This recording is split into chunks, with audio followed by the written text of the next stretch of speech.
The factory floor was alive with the steady hum of machines, the air thick with oil and metal. Under the harsh fluorescent lights, Emily stood frozen, clutching her clipboard as Ryan's voice thundered through the hall. His finger, sharp and accusing, pointed straight at her.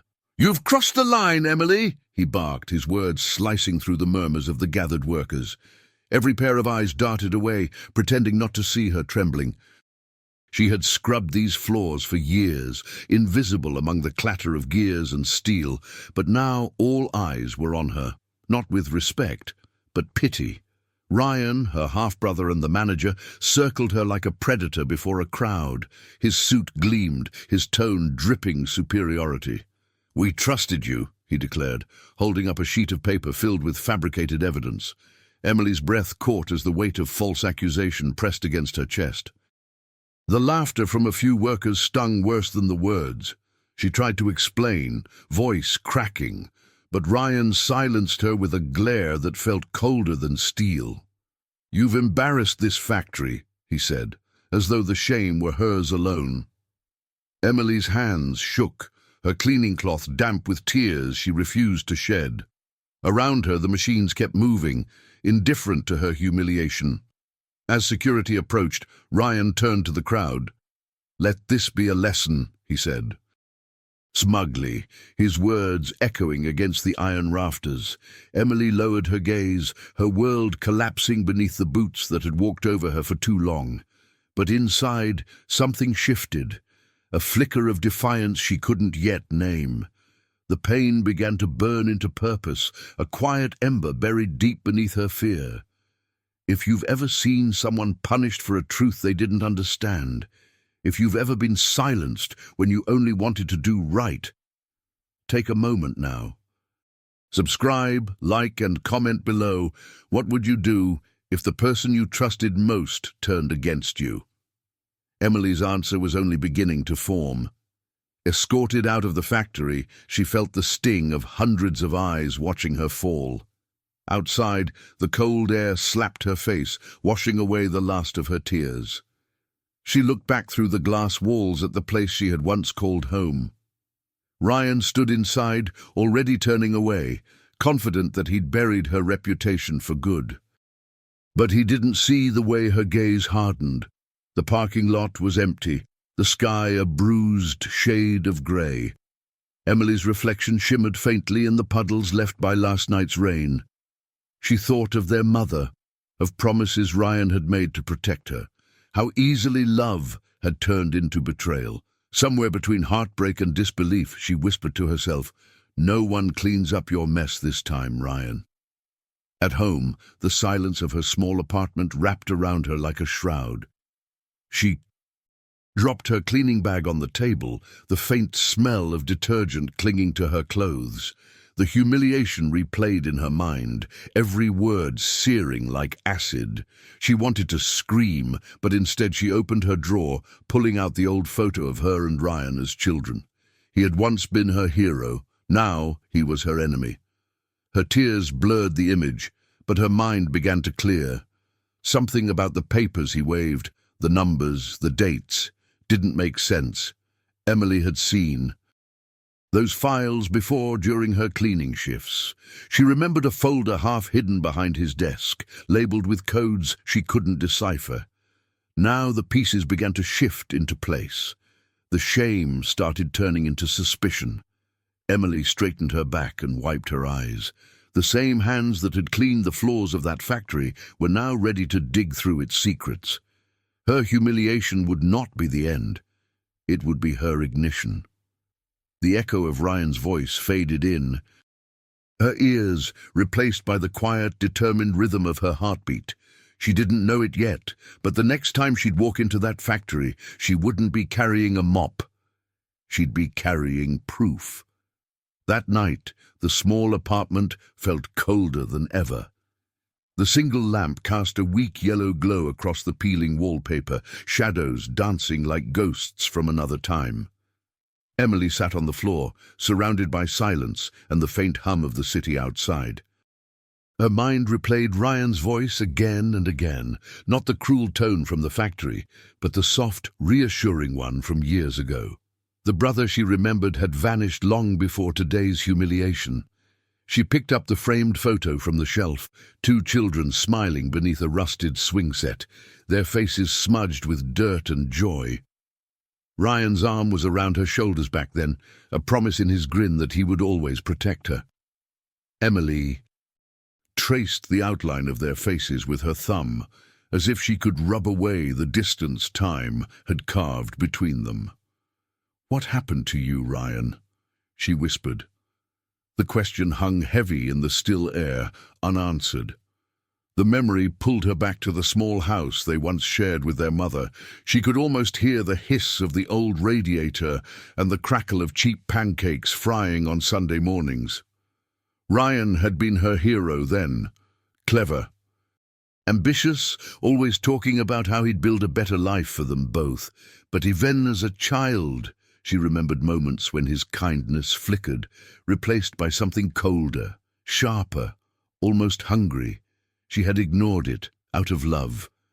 Now, as the wind rattled her window, Emily realized that hunger had never left him. It had grown, disguised as ambition, hardened into greed. The factory wasn't just his success story, it was his kingdom. And when she had found those suspicious documents, she had unknowingly stepped into the one place no one was allowed to touch, his power. The betrayal made sense now, and the clarity was almost more painful than the lie itself. She stood and walked to the sink, splashing cold water on her face. The reflection staring back at her was not the woman who had been humiliated this morning.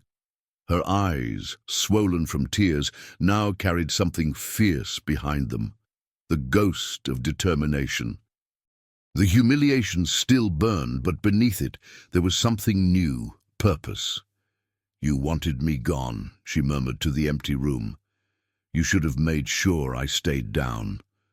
The photo frame slipped from her wet hands and cracked on the tiled floor.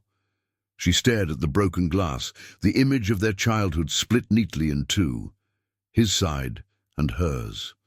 It felt symbolic, almost deliberate, as if the universe had drawn the final line between them. Emily knelt down, picking up the pieces carefully, one shard slicing her finger. A thin line of blood bloomed, a small, stinging reminder that she was still alive, still fighting. She bandaged her finger with a paper towel, then went to her drawer, searching for something she hadn't touched in years, her old factory ID card. The plastic was worn, the edges frayed, but it still carried the company logo, the place where everything had begun and where it would end. Holding it, she felt a strange pull, a mixture of nostalgia and fury. That building had seen her at her weakest. Soon it would witness her rise.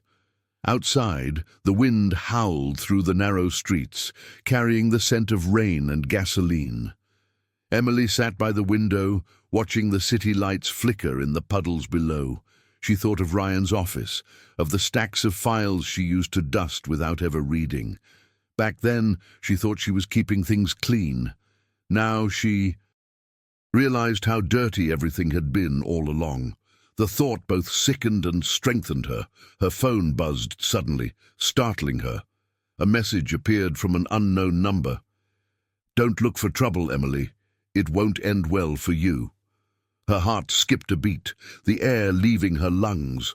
For a long moment she just stared at the glowing screen, her pulse pounding in her ears. Then, slowly, a bitter smile curved her lips. Fear had just given her confirmation. She turned off the phone, placed it face down on the table, and looked once more at the broken photo. The pieces caught the light like shards of truth, waiting to be uncovered. The fear that had once paralyzed her was now fuel. She whispered into the empty room, her voice steady and low. "Then I guess trouble has already found me." The night air tasted of rain and rust as Emily approached the factory gates. The place loomed before her like a sleeping beast, the dim security lights casting long, trembling shadows. She knew the patterns of the guards, the timing of their rounds. Years of quiet observation while mopping the floors had made her invisible and all-seeing. Now that invisibility was her greatest weapon. Heart-pounding, she slipped inside through a side door she'd left unlocked days ago. The silence inside was unnerving. The machines that usually roared were now cold and still, their silence almost accusing. Her shoes squeaked softly on the polished concrete as she made her way toward Ryan's office. The smell of oil and metal clung to the air, familiar yet heavy with tension. She had cleaned these halls so many times, but tonight they felt different, sacred, dangerous, alive with secrets. Each step echoed like a heartbeat. Inside the office, the glow of the city seeped faintly through the blinds. Ryan's desk was immaculate, every pen aligned, every file precisely stacked. Emily's fingers trembled as she reached for the top drawer. It was locked, but she smiled faintly. She had the master key.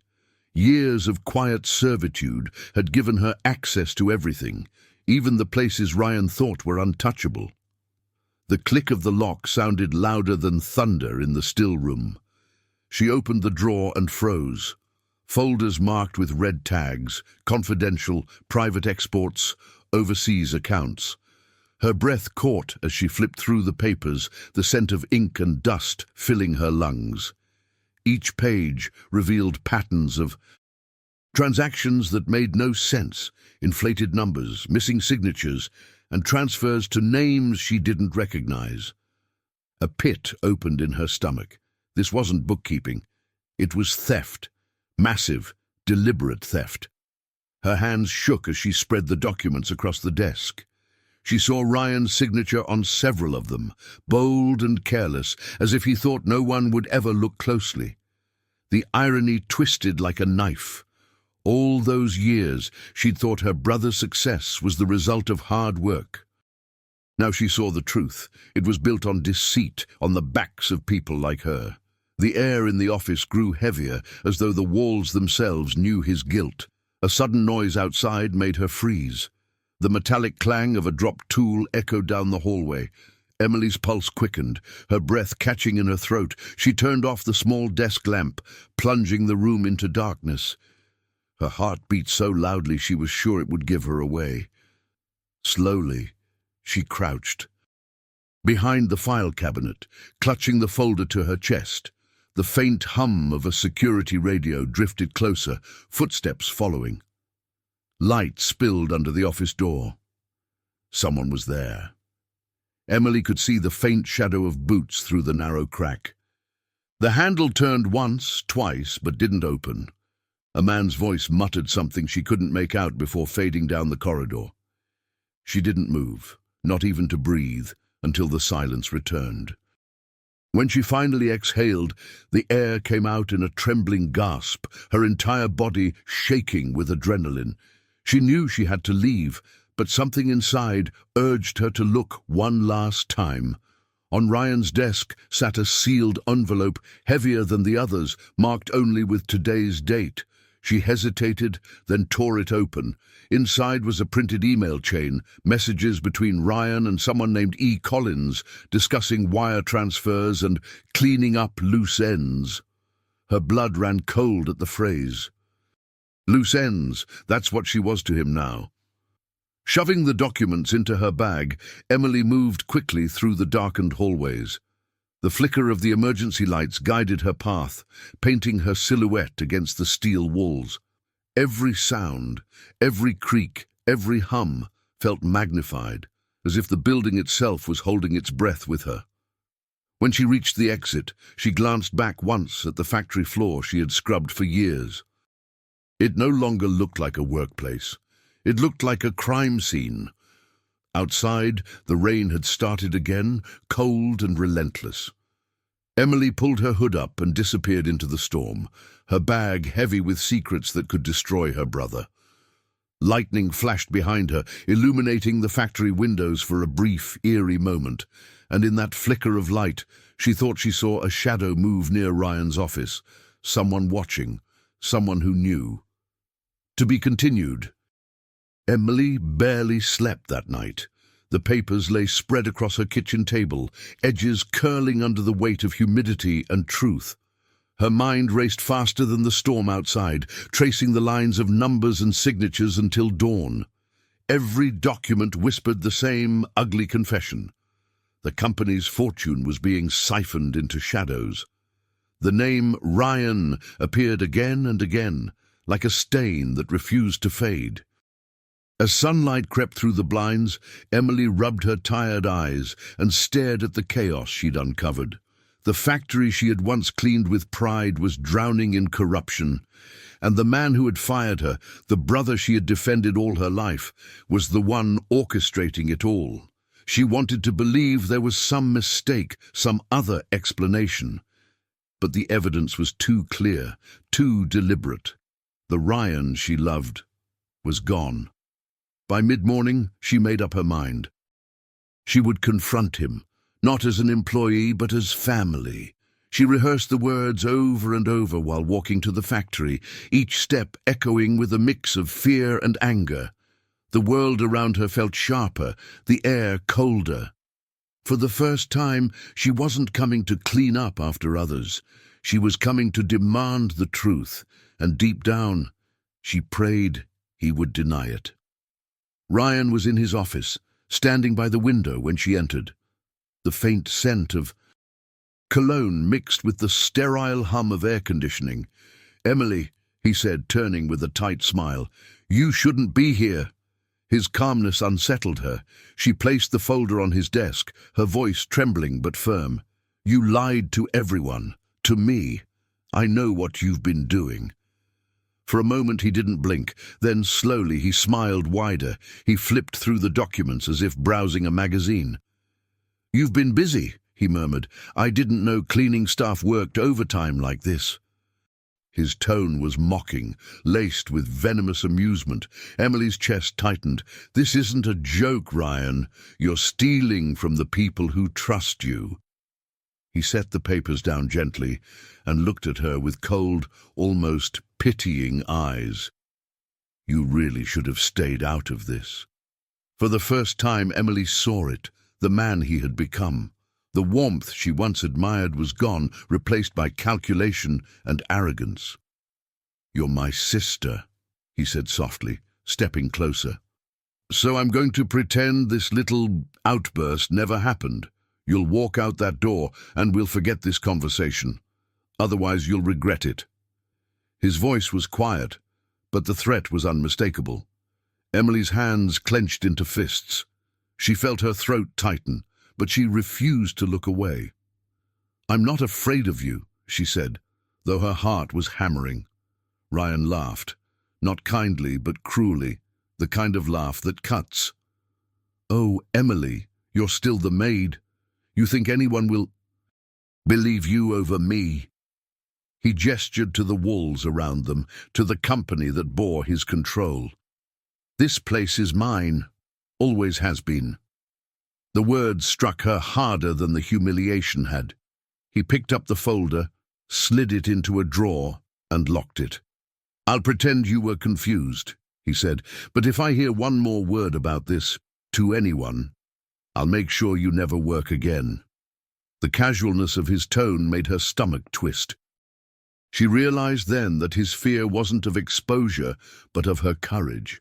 He wasn't angry because she'd found the truth. He was angry because she'd seen him. The real him. Emily walked out, her vision blurring with unshed tears. The factory noise swallowed her thoughts, each clang and hiss echoing her heartbeat. She had come searching for the brother she once knew, but all she found was a stranger in his place. The betrayal wasn't just professional, it was personal, carved into the deepest part of her. Outside, she stopped to catch her breath, the cold wind slicing her cheeks. Something inside her broke, and something else awoke. She reached the parking lot and opened her phone, scrolling through the contacts until she found one name: Mark, the old mechanic who had always treated her kindly. Her finger hovered over the screen before pressing call. If Ryan thought she was done, he was wrong. This wasn't over. Not yet. The factory seemed louder than ever when Emily returned the next morning. She wasn't there to beg for her job. She was there to watch, to listen. The smell of grease and burnt metal filled the air, coating her throat as she slipped among the workers unnoticed. They whispered in clusters, their faces drawn and cautious. Something was shifting in the air, like a storm gathering on the horizon. She found Mark near the maintenance bay, his grey beard flecked with oil, his hands blackened from years of labour. "Mark!" she called softly. He turned, surprise flashing across his tired eyes. "Emily! You shouldn't be here. Ryan's on edge." She hesitated, glancing around before speaking. "I know, but I found something. About the money, the fake reports. It's worse than I thought." His face hardened, the lines of worry deepening. They moved to the far corner of the workshop, away from curious ears. The air vibrated with the sound of machinery, but their voices stayed low, secretive. Mark listened as Emily explained everything. The documents, the accounts, the confrontation. When she finished, he rubbed his chin slowly. "I've seen things too," he said finally. "New machines arriving and disappearing, orders that never get filled. We thought it was sloppy paperwork. Guess it's not." For the first time in days, Emily felt something that almost resembled hope. Someone believed her. "If we can gather proof," she said, "we can stop him." Mark sighed, his gaze drifting toward the main floor. "Careful, girl. You're poking a bear that's been feeding too long." He leaned closer, lowering his voice. "Ryan's not alone in this. There are people covering for him, higher up than you think." His words chilled her more than the factory air. They agreed to meet that night after closing, to start gathering evidence together. Emily thanked him quietly, her heart pounding with both fear and determination. As she walked away, she could feel his eyes on her, a mix of admiration and concern. For the first time, she wasn't completely alone. The hum of the machines seemed different now. Not oppressive, but alive, like an army waiting for her signal. But danger was already moving faster than she knew. Ryan sat in his office, staring through the glass window overlooking the floor. From that height, everyone looked small, replaceable. His assistant, a sharp-eyed man named Blake, stepped closer and whispered something in his ear. Ryan's lips curled into a thin smile. "So, she's back." He tapped his pen on the desk, thoughtful. "Let her dig. The more she moves, the easier she'll be to trap." Blake nodded silently and slipped away. Meanwhile, Emily and Mark began their quiet investigation. They documented shipments, copied serial numbers, and noted every inconsistency. The work was slow and risky. Each discovery felt like holding fire in bare hands. Emily's notebook filled with scrawled figures and names she didn't yet understand. "This is bigger than one man," Mark muttered one night. "You're stirring up something corporate, something dangerous." Emily didn't flinch. "Then we'll stir harder." The days blurred together. Work, fear, whispers. Every time she passed Ryan's office, she could feel his eyes, invisible but heavy. At night, she met with Mark in the shadow of the old conveyor belts, comparing notes under the flicker of emergency lights. The factory had become both battleground and prison, filled with secrets humming beneath its walls. And somewhere deep down, Emily felt the clock ticking towards something inevitable. One evening, Mark handed her a flash drive. "Found it in the storage computer," he said. "Financial records, maybe payroll. Could be what you need." Emily tucked it safely into her jacket, her fingers trembling. For a moment, she allowed herself to imagine victory. Ryan's lies exposed, the workers freed from his shadow. But as she looked up, she caught a glimpse of someone standing at the far end of the hall, a figure half hidden in darkness, watching. She blinked, and the figure was gone. or maybe had never been there at all. Still, the unease lingered as she walked home through the drizzle. Every car that passed made her flinch. Every shadow felt alive. When she reached her apartment door, she stopped cold. The lock hung broken, twisted as if forced open. Slowly, she pushed the door, her breath catching. Papers scattered across the floor, drawers yanked open, and the flash drive she'd hidden earlier was gone. The morning after the break-in, Emily's apartment smelled of damp paper and fear. She sat on the edge of her bed, staring at the splintered door. The intruder had taken the flash drive, the one that could have proven everything. Her hands trembled as she tried to call Mark, but the line went straight to voicemail. The silence on the other end felt heavier than words. Someone wanted her quiet, permanently. When she reached the factory later that day, something was off. The workers were restless, whispering in corners, avoiding her gaze. Ryan stood on the balcony above, addressing the crowd like a benevolent leader. "Transparency," he declared, spreading his arms. "That's what this company stands for, and today I'll prove it." Emily's stomach twisted. This wasn't a meeting, it was theater, and she was the uninvited guest. Ryan's voice boomed through the intercom as he invited the employees into the conference hall. Cameras flashed, reporters scribbled notes. He was putting on a show of honesty, a carefully crafted illusion. Emily watched from the back of the room, trying to steady her breathing. Mark appeared beside her, his face pale. "He's covering his tracks," he muttered. "He's setting the stage to make himself untouchable." She nodded and waited for his next move. Ryan projected spreadsheets onto the wall, numbers flowing like a magician's trick. "Every dollar accounted for," he said smoothly. The audience clapped, but Emily's sharp eyes caught it, a missing signature on one of the reports, the same flaw she had seen before. Her pulse quickened. There it was again, his mistake, a small crack in his perfect mask. She scribbled it down, her mind already racing. That missing mark could expose him. When the presentation ended, Ryan approached her with a smile that didn't reach his eyes. "Glad you could make it, Emily," he said softly. "I wouldn't want you spreading misunderstandings." His words were honey over poison. "Nice show," she replied, forcing a smirk. "You almost convinced me." For a second, the warmth in his expression vanished, replaced by a flash of cold calculation. "Careful," he whispered. "You're walking on glass." After the meeting, Mark pulled Emily into a quiet hallway. "We can use that missing signature," he said urgently. "If we match it with the earlier files, it'll prove forgery." Emily nodded, gripping the note tightly.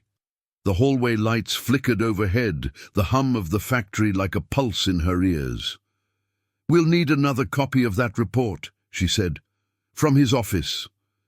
Mark hesitated, then handed her a spare key. "Then we go tonight." That night, the factory was alive with shadows.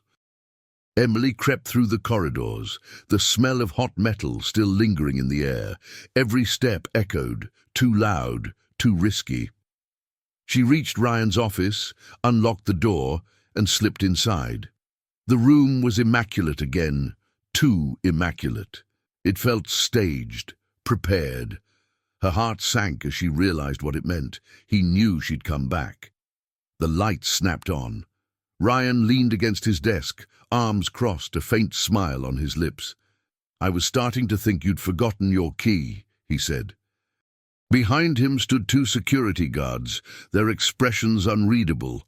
Emily froze, her breath caught in her throat. "You planted those files," she whispered. "You wanted me to find them." Ryan shrugged. "Sometimes the best way to catch a thief is to let her steal." Mark burst through the door a moment later, his face twisted in confusion. "What the hell is this?" Ryan raised his hand, gesturing to the guards. "This," he said, smoothly, is proof that Emily's been accessing restricted areas and stealing company property. Emily's heart pounded as realization hit. She wasn't exposing his corruption. She was walking straight into his trap. The guards moved closer. Ryan's smirk deepened. The guards grabbed her by the arms, and Ryan leaned close enough for her to smell the mint on his breath. "You should have stayed in your lane," he whispered. Emily's mind raced, desperate for a way out. But before she could speak, Mark stepped forward. "Wait," he said, voice low and trembling. "You don't have to do this, Ryan." For a split second, Ryan's expression faltered, and that hesitation, small as it was, might have just saved her life. To be continued. The room froze for a heartbeat. Ryan's smirk faded just long enough for Emily to feel a spark of hope. Mark's voice trembled, but his stance was steady. "She's not lying, Ryan. I've seen the numbers too." For a brief, dangerous second, the balance of power shifted. Ryan's jaw tightened, a tiny crack in the armor of control he'd worn for years. "You disappoint me, Mark," he said softly, almost sad. Then he turned cold again. Security hesitated, glancing between the siblings and the older mechanic. Ryan waved them off, pretending calm. "Get out," he said, "both of you, before I change my mind." Emily met his eyes, refusing to look away. She could see the flicker of uncertainty there, hidden beneath arrogance. Without another word, she turned and walked out, her pulse pounding. This time, she wasn't leaving defeated. She was leaving armed with knowledge. Outside, the night air bit into her skin. "You shouldn't have done that," she told Mark, voice trembling. "Now he knows you're with me." Mark wiped sweat from his brow, shaking his head. He already suspected. "Better to stand where I believe." The loyalty in his words warmed her, even as fear settled deeper in her chest. They both knew what this meant. From now on they were targets, and they had no more room for mistakes. Back in her apartment, Emily spread her remaining documents across the table again. The stolen files were gone, but she still had her memory, and the missing signature. That single detail was her key. She spent the night cross-referencing dates, drawing lines between invoices and shipments. The more she worked, the clearer the picture became. The theft wasn't just Ryan's doing. It was part of something much larger, something corporate, something dangerous.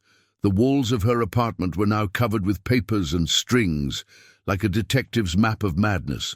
Coffee cups and open notebooks surrounded her.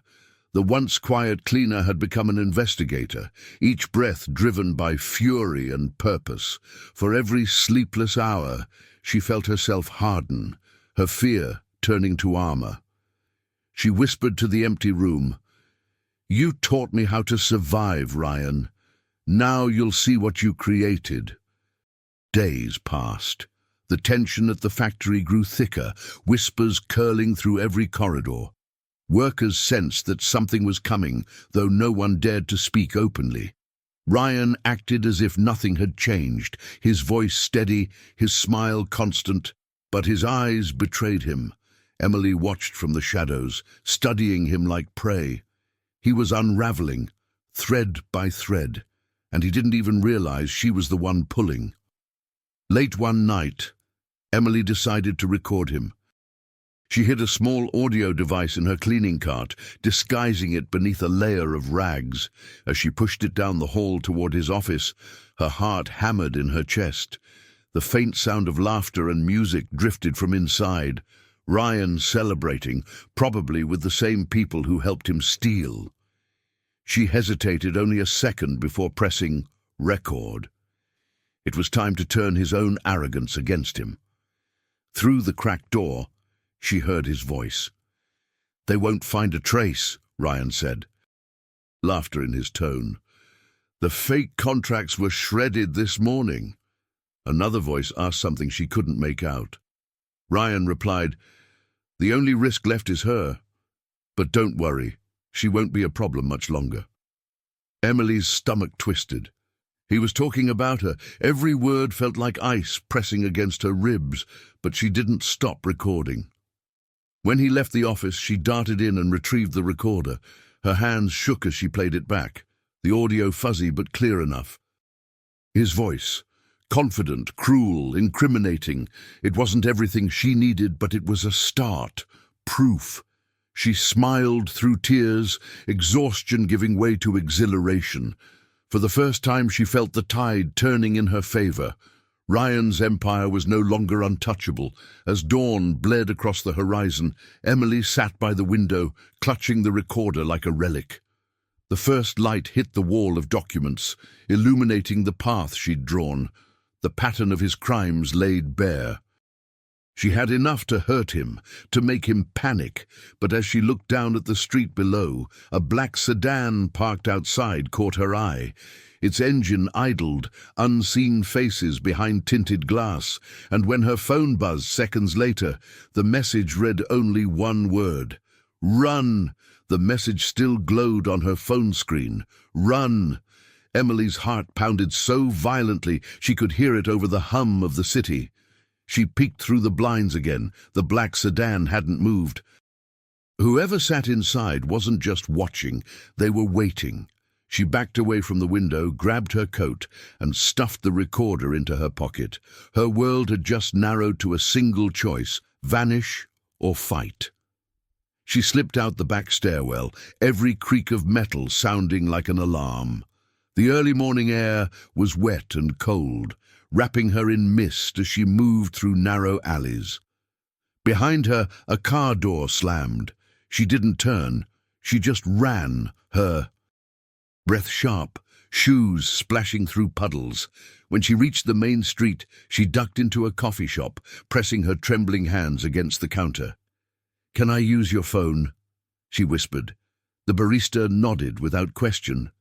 Within minutes, she was sitting in a corner booth, calling the only person she trusted outside the factory, a journalist named Olivia Shaw. Olivia was known for exposing corporate corruption, fearless and sharp as glass. "I have proof," Emily said into the receiver, voice low. "Not everything yet, but enough to start." On the other end, silence. Then Olivia's voice came, calm but urgent. "Meet me. Tonight. Diner on Westbridge and 9th. Bring what you have." The diner was old, its neon sign flickering like a heartbeat in the dark. When Emily arrived that evening, rain was pouring in sheets, turning the streets into rivers of light. Inside, the smell of coffee and fried onions clung to the air. Olivia sat in the last booth, her notepad open, her gaze sharp behind round glasses. "You've stirred up something serious," she said, sliding a cup of coffee toward Emily. "You ready to see how deep this goes?" Emily handed her the recorder, explaining everything: the missing signatures, the fake contracts, Ryan's arrogance. Olivia listened without interruption, her pen moving swiftly. "This isn't just embezzlement," she said finally. "It's systemic. There's a network here, executives, suppliers, maybe even politicians." Emily's hands tightened around her cup. "Can you prove it?" she asked. Olivia smiled faintly. "I can, but it'll cost us both." For the first time in weeks, Emily felt something like relief. She wasn't alone anymore. Olivia transferred the recording to her laptop, fingers dancing over the keyboard. "We'll build a timeline," she said, "but you need to disappear for a while. He's going to retaliate." Emily shook her head. "No, I'm not hiding. I want him to see what's coming." Olivia studied her for a moment, then nodded. "Then we do it your way." As they spoke, a man at the counter folded his newspaper and left, glancing toward their booth as he passed. Emily barely noticed him, but Olivia did. Her eyes narrowed, tracking his reflection in the window.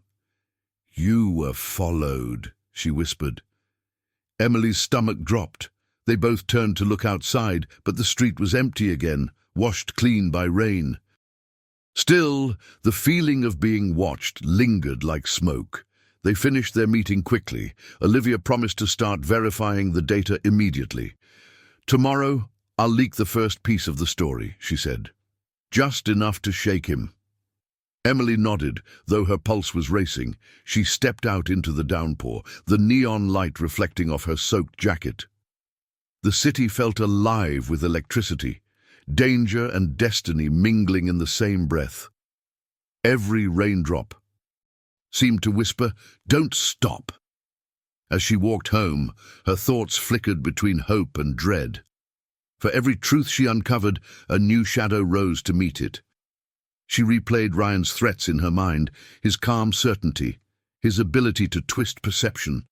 But for once, she wasn't afraid of him. Fear had burned away, replaced by something stronger. She was no longer his victim. She was his reckoning, and he didn't even know it yet. Hours later, Emily sat by her window watching the rain blur the city lights. Her phone buzzed again, another message, this one from an unknown number. "Nice story you're telling. Careful who listens." Her breath caught, fingers trembling. Then came a photo attachment. She opened it and froze. It was Olivia, standing outside the diner talking to someone in a dark suit. The caption read, "She works for us." Emily stared at the photo until the screen dimmed, her reflection merging with Olivia's image. Her stomach twisted. Could it be true? Was Olivia working for Ryan, or was this another of his traps? Rain drummed harder against the window as the doubt crept in.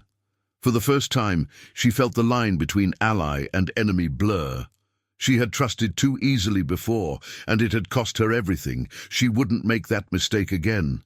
She deleted the message, but its poison lingered. All night, she replayed their meeting, Olivia's calm tone, her careful choice of words, her glance toward the window. Maybe she had noticed the man watching them for a reason. Maybe she'd wanted Emily to see it.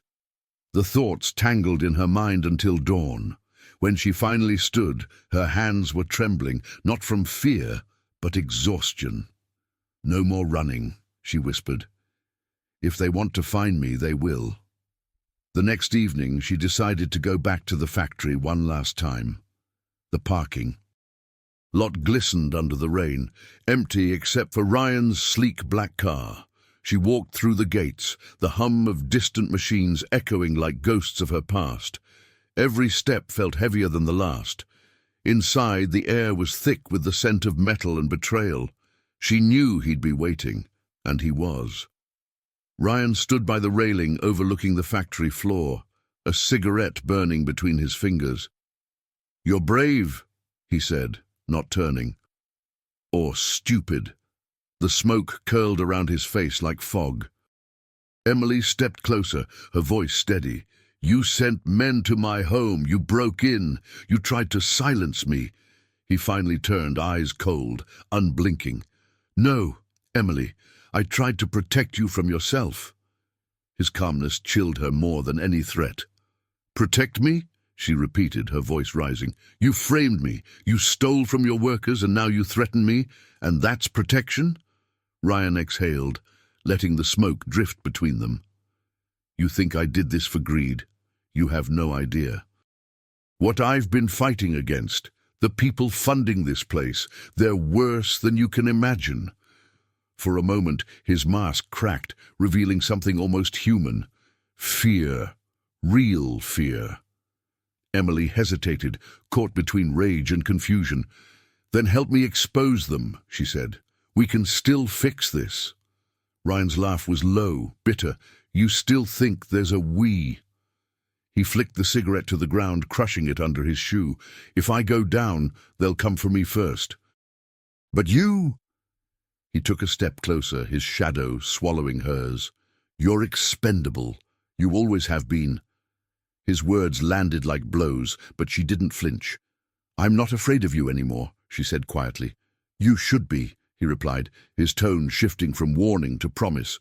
He pulled something from his jacket, a flash drive identical to the one stolen from her apartment. He dangled it between his fingers. "Looking for this." Her breath caught. "How?" "You left it where I—" "Wanted you to?" he said. "I've been 2 steps ahead from the start." The cruel satisfaction in his voice made her skin crawl. He slipped the drive into his pocket and leaned close enough for her to see the reflection of the factory lights in his eyes. "You should have stayed quiet," he whispered, "because now people are going to get hurt, and their blood will be on you." Emily's body went cold, her thoughts fracturing under the weight of his threat. For the first time, she realized his reach extended far beyond the factory walls. Whatever he had planned next wasn't just personal, it was destructive. When he walked away, she stood frozen, the echo of his footsteps ringing like a countdown. The machines below began to rumble to life, the metallic chorus filling the air. Emily gripped the railing to steady herself, breathing through the chaos in her mind. If Ryan thought he could break her spirit with threats, he had. Underestimated her yet again. Fear was a weapon, and she was learning to wield it too. Outside, thunder rolled across the sky as she left the building. The storm had grown darker, heavier, as if the world itself was warning her. In her pocket, her phone buzzed. A message from Mark. "The journalist just called me. She's been followed. She's scared." Emily stopped in the rain, heart racing. She looked back at the factory, the windows glowing like watchful eyes. "Then it's already begun," she whispered. The next morning, the entire town buzzed with whispers. Phones rang, screens lit up, and by noon, every major news outlet carried the same headline: "Corruption allegations, shake industrial giant." Emily stood on the sidewalk, soaked from the rain, staring at the newsstand. Olivia had done it. She'd released the story. Even if the evidence wasn't complete, the spark had been lit. Ryan's kingdom was burning from the inside. Inside the factory, chaos ruled. Workers huddled in small groups, muttering, their once proud workplace now a crime scene in waiting. Ryan stormed through the corridors, barking orders, demanding silence. His voice no longer commanded respect. It commanded fear.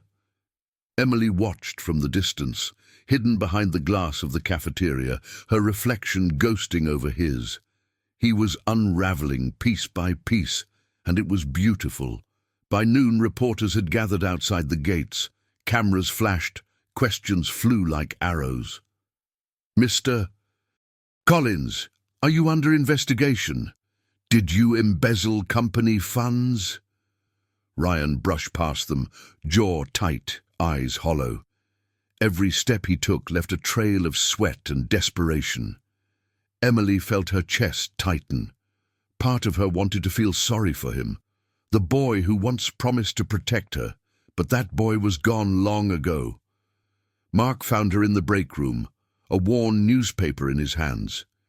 "You see this?" he asked, grinning despite the exhaustion.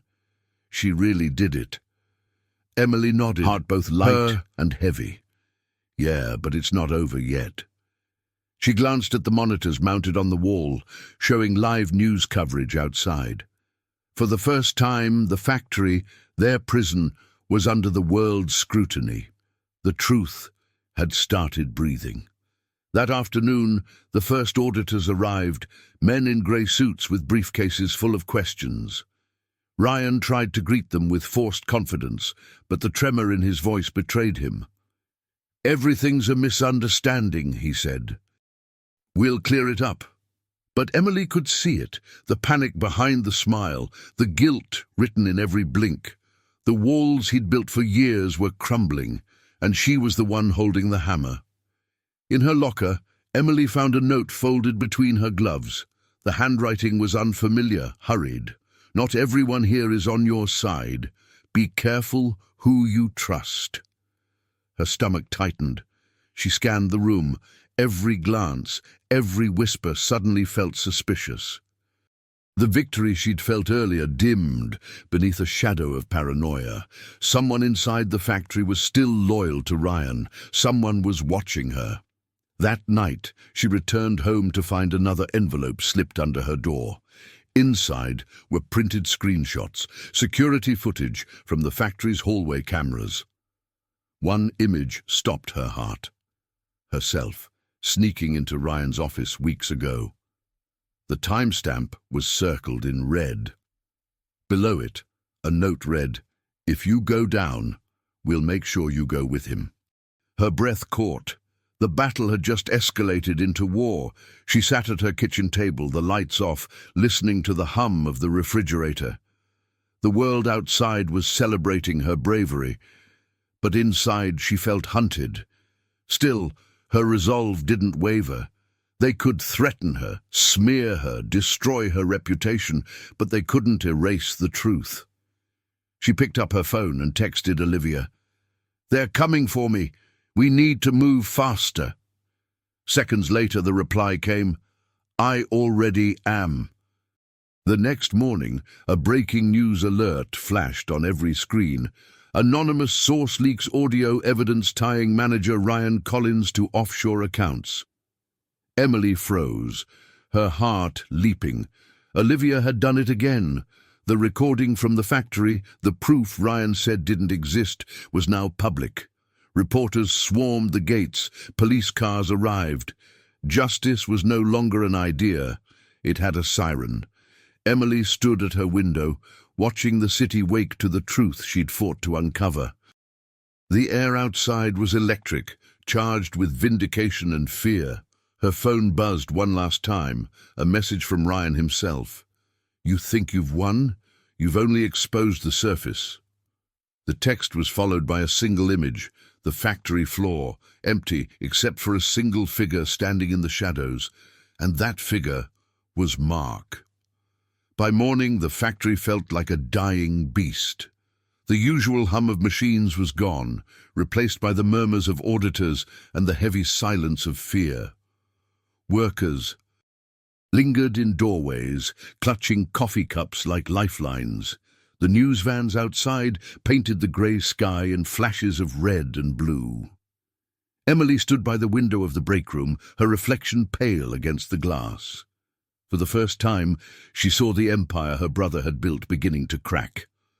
Ryan arrived just before noon, flanked by lawyers in pressed suits. His face was drawn, the colour drained from it. Gone was the confident manager. In his place stood a man fighting to stay afloat. "No statements," one of the lawyers barked at the reporters as they entered. But no amount of legal counsel could hide the tremor in Ryan's hands. Every camera that clicked felt like a nail in his coffin. And he knew it. Emily watched him from a distance, unseen among the crowd. The man who once ruled this place with arrogance now looked smaller, more human. But that didn't soften her. He had built his kingdom on lies, and now the foundation was collapsing beneath him. The workers' eyes followed him, not with loyalty, but with quiet judgment. For years they had been blind. Now they were witnesses. Mark found her near the loading dock, his face tense. "He's spiraling," he said. "They're freezing accounts, cancelling contracts. Investors are pulling out by the hour." Emily nodded, her stomach twisting. "That's what he deserves." But even as she said it, a flicker of guilt passed through her chest. She had wanted justice, not destruction. The cost of truth was starting to feel heavier than she had imagined. Ryan called for an emergency staff meeting that afternoon. The factory floor filled with anxious workers, their boots echoing on the concrete. Emily stayed near the back, unseen but listening. Ryan's voice wavered through the microphone. "I know what they're saying about me," he began, "but this company isn't about one man. It's about all of us." The words might have been inspiring once, but now they rang. Hollow, like echoes in an empty hall. As he spoke, Emily noticed something strange. The way his eyes darted toward the mezzanine, where Blake, his assistant, stood nervously clutching a phone. Then she saw it. A group of men in plain clothes entering through the main doors. Their expressions were cold, focused, police. The murmurs rose to panic. Ryan stopped mid-sentence, his face turning to stone. "This is a misunderstanding," he said, almost pleading. "I can explain." The officers moved through the crowd with calm precision. They spoke briefly with the auditors, then turned toward Ryan. Cameras flashed, voices shouted. Ryan's lawyers protested, but the sound of handcuffs snapping shut silenced everything. For a moment time froze. The mighty had fallen. Emily's knees went weak as she watched her brother being led through the same doors she'd once been thrown out of. The irony cut deeper than revenge ever could. Outside, the reporters swarmed him like vultures, their microphones stabbing through the chaos. "Mr. Collins, any comment on the fraud charges? Did your sister expose you?" Ryan didn't answer. His eyes, once sharp and commanding, now searched the crowd until they found her. For a split second, their gazes locked, 1,000 words exchanged in silence. His look wasn't hate. It was disbelief. He had truly never thought she could win. The factory floor slowly emptied, leaving only the hum of machinery and the lingering tension in the air. Mark stood beside Emily, placing a hand on her shoulder. "It's over," he said softly. She nodded, though her chest ached with something more complex than triumph. "It's not over," she whispered. "Not until the factory is clean again. Every corner, every name." He looked at her, uncertain whether she meant literal or moral cleansing. She wasn't sure either. That night, she sat alone in her apartment, the glow of the TV reflecting off her tired eyes. Ryan's arrest played on every channel, his face plastered across the nation. Justice had come, but peace hadn't. The news anchor spoke of accomplices still unidentified, offshore accounts still active. Emily muted the screen. The storm outside was quieting, but inside her the wind still raged. And then her phone buzzed once more, an anonymous message. He wasn't the only one. The factory was quieter than Emily had ever heard it. The chaos of Ryan's arrest had faded, leaving behind a suffocating stillness. Machines stood idle, cables coiled like sleeping snakes. The workers had been sent home early, and the halls now echoed only with the faint hum of the emergency lights. Emily walked through the emptiness, her footsteps soft but determined. She had one more thing to do before she could let go. She reached the main office, the same place where her brother had once humiliated her. The memory struck hard, the sting of his words, the laughter of her co-workers, the shame that had nearly broken her. But now the space looked different, smaller, weaker. The desk that once symbolized his authority was just a piece of furniture. She ran her hand across it, tracing the grain of the wood, then whispered, "It's my turn to speak." Outside the office, the sound of footsteps echoed down the hall. Slow, deliberate. She turned, her breath Ryan stood there, not in his expensive suit this time, but in a wrinkled shirt and handcuffs. 2 officers flanked him, guiding him toward a final walk through the place he once ruled. When he saw her, he stopped. For a moment, neither spoke. The distance between them held a lifetime of words they had both avoided.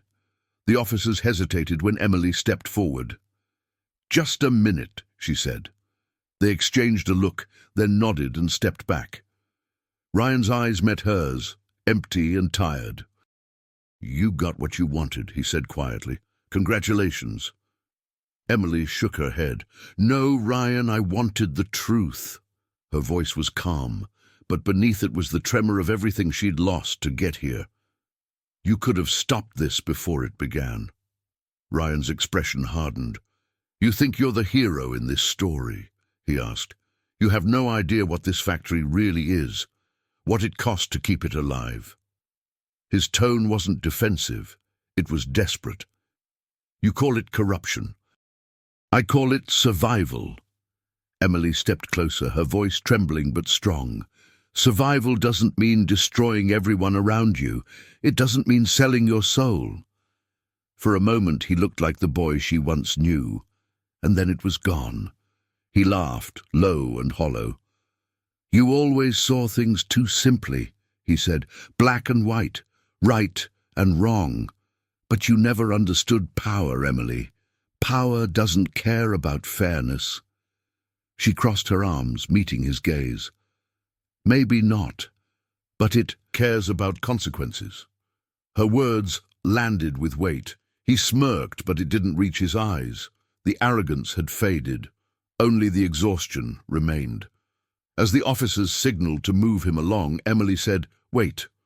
She reached into her pocket and pulled out a flash drive, not the stolen one, but a copy Olivia had recovered. "This goes to the press tomorrow," she said softly. "Everything, every name, every transaction.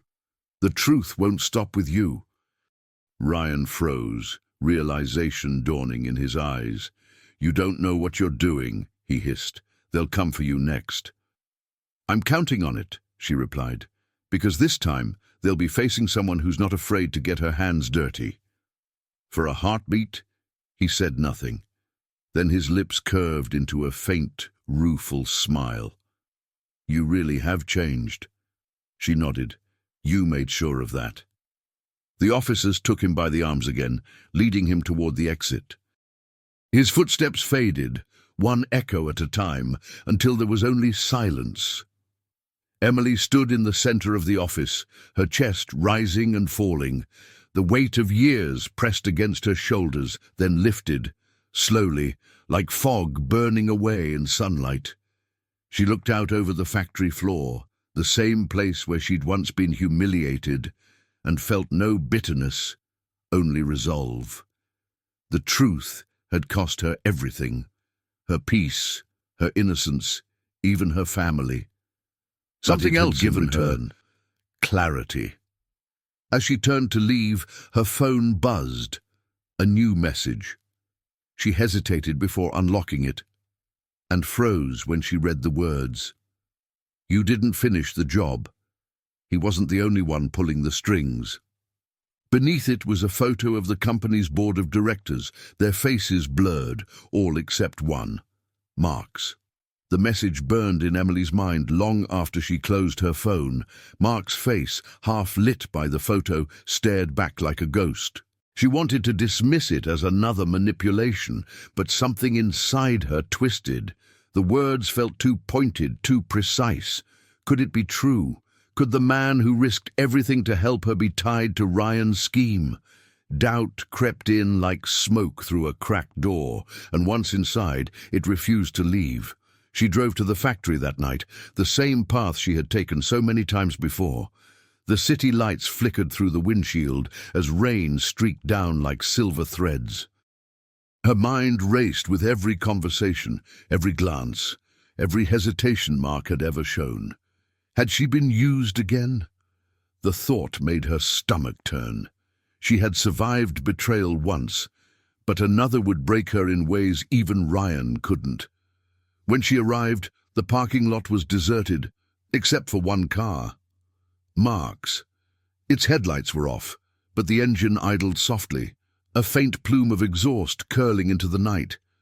Emily stepped out, pulling her coat tighter.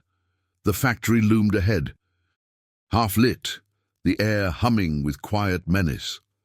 Inside, a single light shone from Ryan's old office. She swallowed hard and climbed the stairs, every creak of metal echoing like a heartbeat. Mark stood inside, hunched over the desk, his back to her. Papers and files were spread out like an autopsy of the company's sins. "Mark," she said, her voice barely a whisper. He froze, then turned slowly. His eyes were tired, his expression unreadable. "I didn't expect you here," he said. The weight in his tone told her everything. He wasn't surprised by the accusation. He'd been waiting for it. "You lied to me," Emily said. "All this time you were helping him." Mark shook his head, stepping closer. "No, I was helping myself." His voice cracked with something between anger and regret. "You think Ryan built this empire alone? He couldn't have. The money went through me, through my hands. I was part of it before you ever started cleaning floors here. The confession hit her like a blow. The man she trusted most had been part of the rot all along. Emily's pulse pounded in her ears. "You could have told me," she said. "You could have stopped." Mark's face hardened. "Stopped? And do what? Go back to scraping by, watching the world chew up people like us?" He slammed his fist against the desk, the sound sharp as thunder. "Ryan offered me a way out, and when you came along I thought maybe I could fix it before everything fell apart. But you moved too fast." His voice broke. "You ruined us both." For a moment, silence filled the room. The hum of the overhead light trembled between them. Emily stepped forward, eyes glistening. "No, Mark, I didn't ruin us. The truth did." She reached into her coat and pulled out her phone, already recording. "It's over. Whatever you did, whatever you thought you could fix, it ends tonight." He stared at her, disbelief flickering across his face. "You're recording me?" he whispered. "After everything?" She nodded, her voice steady. "After everything." Mark's eyes filled with something that looked like sorrow, or maybe relief. "Then I guess this is it." He took a step back, his hand trembling as he reached into his pocket. Emily's breath caught, terrified he was reaching for a weapon, but instead he pulled out a flash drive, the same one Ryan had taunted her with. He tossed it onto the desk. "Take it. It's the last piece." Emily stared at it, afraid to believe. "What's on it?" she asked. "Everything," Mark said softly. "Every transaction, every name, the board, the offshore accounts, all of it." His eyes met hers one last time. "I'm sorry, Emily. I didn't think it would end like this." Before she could answer, the sound of sirens pierced the night, growing louder by the second. Red and blue lights flashed through the window. Mark closed his eyes. "It's too late now." Emily ran to the window. Dozens of police cars filled the lot below, their lights reflecting off the wet concrete. When she turned back, Mark was gone, the door to the maintenance stairs swinging shut. She called after him, but her voice was drowned by the storm outside. She grabbed the flash drive and held it close to her chest. For a moment, the world went silent except for the rain hammering the glass. Then a single deafening sound split the night, a gunshot. The echo of the gunshot lingered in the air like smoke. Emily froze, her pulse thundering in her ears. For a moment, the world narrowed to the sound of rain pounding the roof and the metallic taste of fear on her tongue. She rushed down the stairs, slipping on the wet steps, calling Mark's name. Her voice bounced off the cold walls, but no answer came.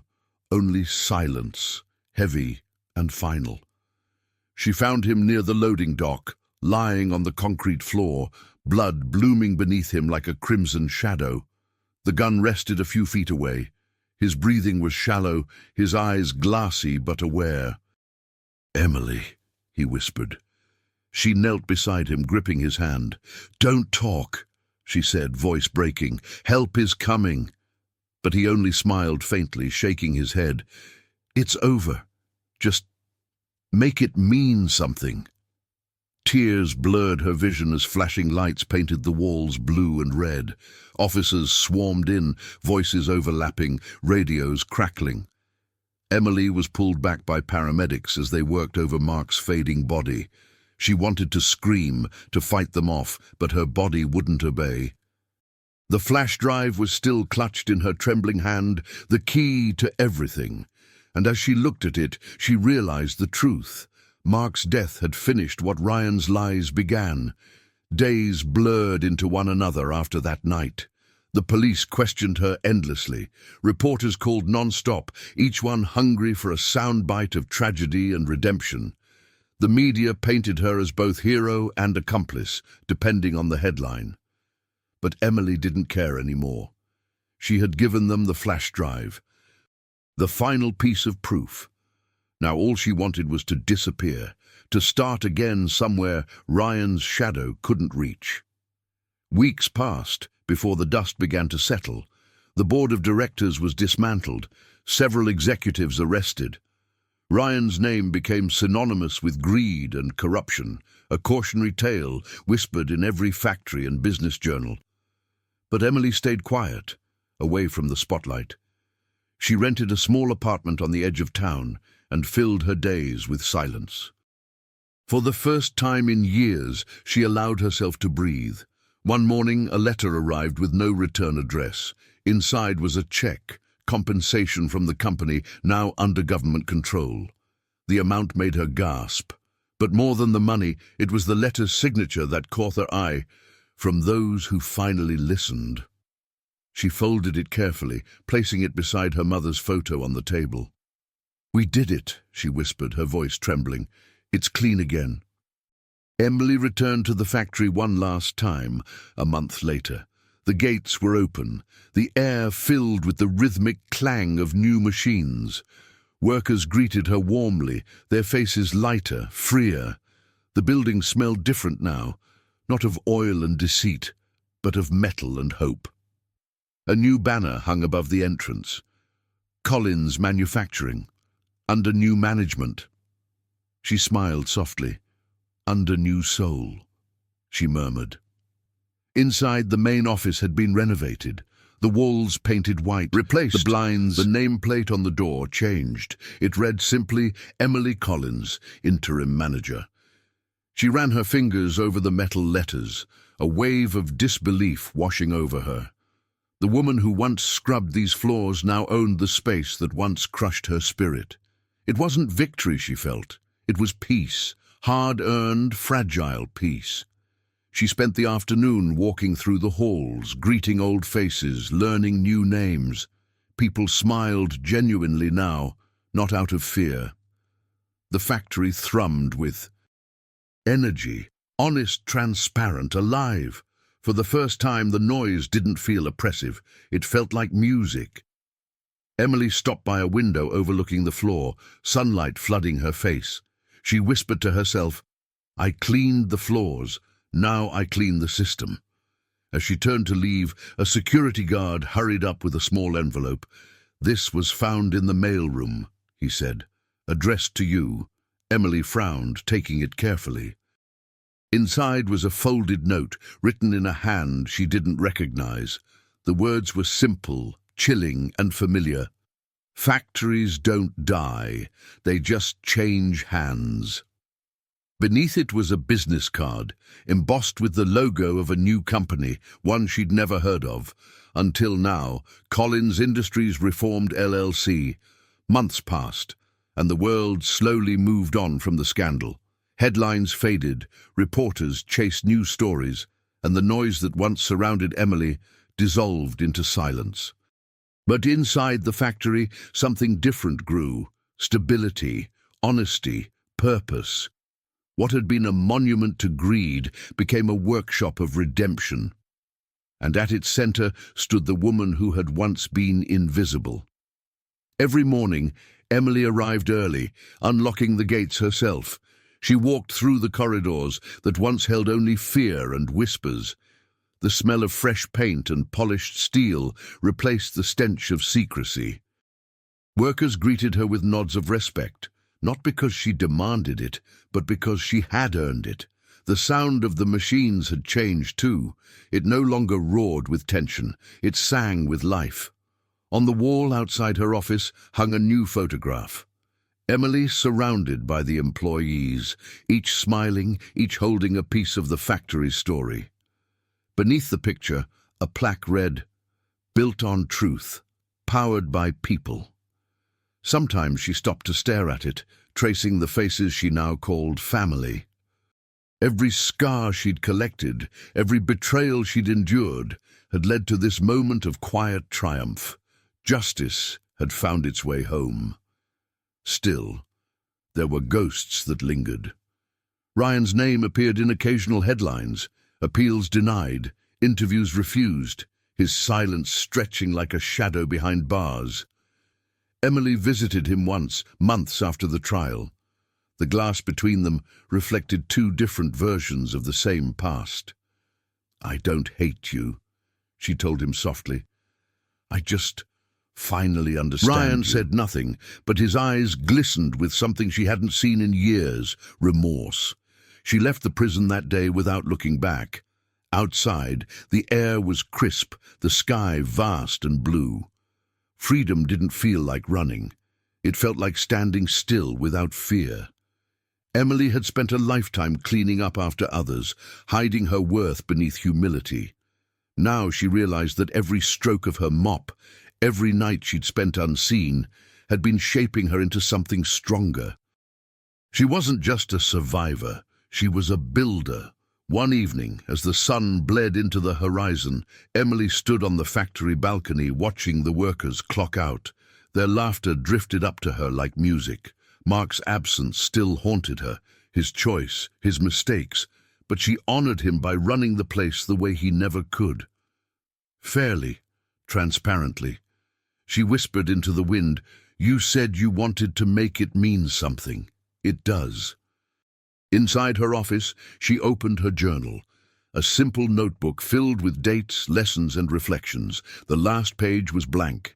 She picked up her pen and wrote, "Sometimes you have to lose everything to find your name again." She closed the book, smiling through tears. That was her truth. Her legacy wasn't revenge or even justice.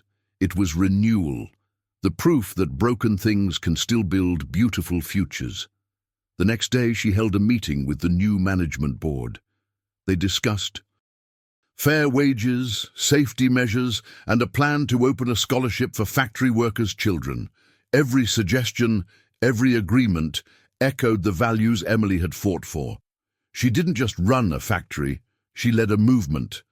And as she looked around the table, she realized something profound. She had become the kind of leader Ryan had pretended to be. When the meeting ended, she stepped outside into the courtyard. The wind carried the scent of iron and earth, the heartbeat of the factory pulsing behind her. She gazed at the sign above the door, her family name, no longer a symbol of corruption, but of hope. "The Maid became the maker," she whispered, smiling. The words felt final, yet infinite, the closing of a wound and the opening of a new life. And now she wanted others to feel that same spark of courage, the belief that truth can rise from the ashes of betrayal. So she turned to the camera that documented her journey and said, her voice steady but full of heart, "If you believe that no one is too small to change their story, don't forget to like this video, share it with someone who needs strength today, and subscribe for more stories that remind us, no matter where we start, we can always rebuild."